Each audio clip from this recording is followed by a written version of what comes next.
Finally বাংলাদেশে জল ঢুকতে শুরু করে দিয়েছে। ভারতের তিস্তা নদীর 44টা গেট খুলে দেওয়া হয়েছে অলরেডি।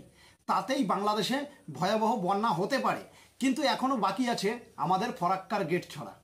ফরাক্কার গেট যদি ছেড়ে দিই 108টা গেট, তাহলে বাংলাদেশ পুরো ভেসে পৃথিবীর মানচিত্র থেকে মুছে চলে যাবে সাগরে। ভাই ক্লিয়ার কথা, পুরো বাংলাদেশ পৃথিবীর মানচিত্রেই থাকবে না যদি ফরাক্কা বাঁধ ছেড়ে দেওয়া হয়।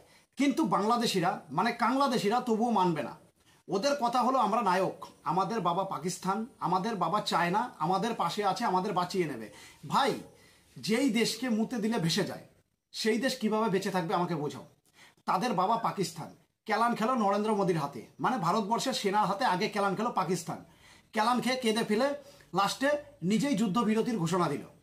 আর এদিকে বাংলাদেশ পাকিস্তানকে সাপোর্ট করে কিচ্ছু করতে পারলো না। তবুও বাংলাদেশের একটাই কথা, আমরা ভারত বয়কট করব। ক্লিয়ার কথা, হ্যাঁ ভারত বয়কট করো, নো প্রবলেম। আমি আমাদের প্রধানমন্ত্রী নরেন্দ্র মোদীকে বলতে চাই, প্লিজ দয়া করে ভাই ফরাক্কার গেটগুলো ছেড়ে দাও, ফরাক্কার গেটগুলো ছেড়ে দাও, নইলে তো খুব খারাপ অবস্থা হয়ে যাবে ভাই, ভারতেই বন্যা হয়ে যাবে বেশি। এই জন্যে ফরাক্কার বাঁধ ছাড়া খুবই প্রয়োজন এখন। তাই তিস্তা নদীর গেট ছাড়া হয়েছে, এবার ফরাক্কার গেটগুলো ছেড়ে দিলে আমার খুব ভালো হয়, মানে আমরা যারা ভারতবাসী তাদের খুব ভালো হয়।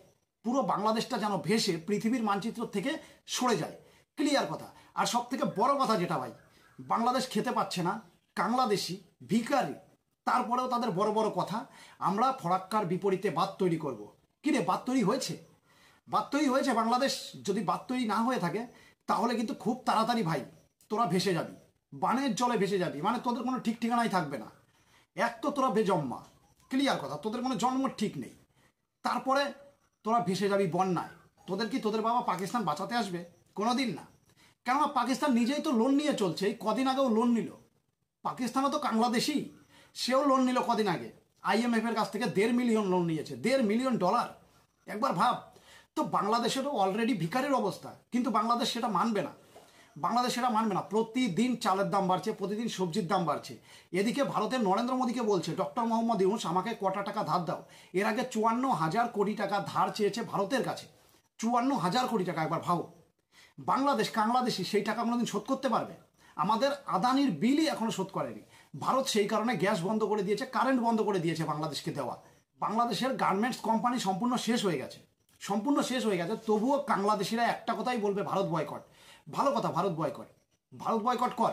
এদিকে ভারত তোদের বয়কট করে দিয়েছে, সেটা কি তোরা দেখিস না? ভারত তোদের বয়কট করে দিয়েছে ভাই, সম্পূর্ণ বয়কট করে দিয়েছে, তোদের ব্যবসা বন্ধ করে দিয়েছে। তোদের দেশের ব্যবসাদাররা এখন, বাংলাদেশি তোদের বলছি, তোদের দেশের ব্যবসাদাররা এখন প্রধানমন্ত্রীকে চিঠি পাঠাতে বলছে, ডক্টর মোহাম্মদ ইউনূসকে বলছে ভাই প্রধানমন্ত্রী নরেন্দ্র মোদীকে একবার চিঠি পাঠাও যে 3 মাসের জন্য অন্তত যেন স্থলপথটা খোলা রাখে, তারপরে আমরা ব্যবস্থা করে নেব।